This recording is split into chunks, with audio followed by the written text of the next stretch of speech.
देश भर में अमर शहीदों की स्मृति आयोजित किए जा रहे अमृत महोत्सव के उपलक्ष्य में आज जबलपुर में भी फील्ड आउट रीच ब्यूरो और पीआईबी भोपाल के सहयोग से 3 दिवसीय फोटो प्रदर्शनी का शुभारंभ केंद्रीय पर्यटन और संस्कृति मंत्री प्रहलाद पटेल ने किया। इस दौरान उन्होंने प्रदर्शनी का अवलोकन भी किया।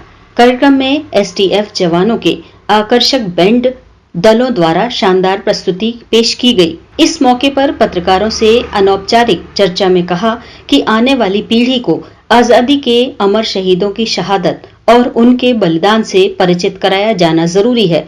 उन्होंने कहा कि गुमनाम शहीदों की जानकारी जुटाने में पीआईबी तल्लीनता से जुटी हुई है। पत्रकारों से चर्चा के दौरान केंद्रीय मंत्री ने कहा कि पश्चिम बंगाल में जनता ने परिवर्तन का मन बना लिया है और वहां भारतीय जनता पार्टी की ही सरकार बनेगी। इस दौरान उन्होंने महाराष्ट्र में चल रहे घटनाक्रम को लोकतंत्र के लिए कलंक बताया।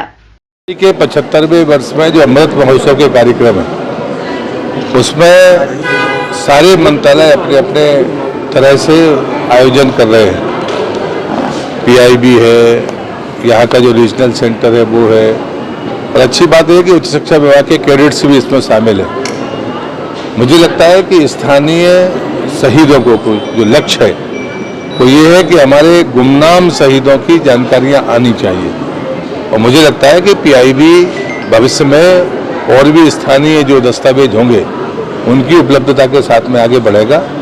मैं जानकारी बतौर ये कहना चाहता हूँ कि दमोह में शहीद यशवंत सिंह हैं, उनको जबलपुर जेल में फांसी दी गई थी, और वो काकोरी कांड जैसी घटना के 3 लोगों को फांसी दी गई थी, उसमें एक नौजवान दमोह के थे।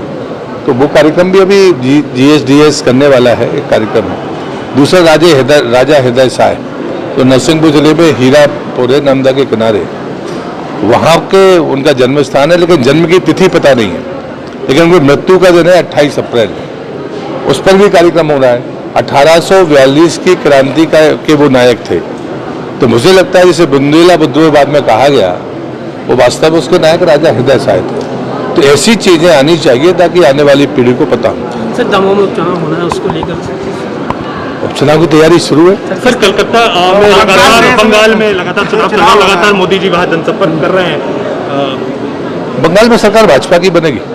लोगों ने परिवर्तन का मन बना लिया। सर बॉलीवुड सभी को उतार दिए हैं वहाँ पर, बॉलीवुड तमाम भारतीय जनता पार्टी के कार्यकर्ता की जिम्मेदारी है। मैं भी जाता हूँ ना, वो ऐसे ही होता रहता है। महाराष्ट्र एक आखिरी महाराष्ट्र में जो गृह मंत्री है वो करोड़ों का घोटाला किया, क्या लगता है? मुझे लगता है कि लोकतंत्र के लिए वो धब्बा है।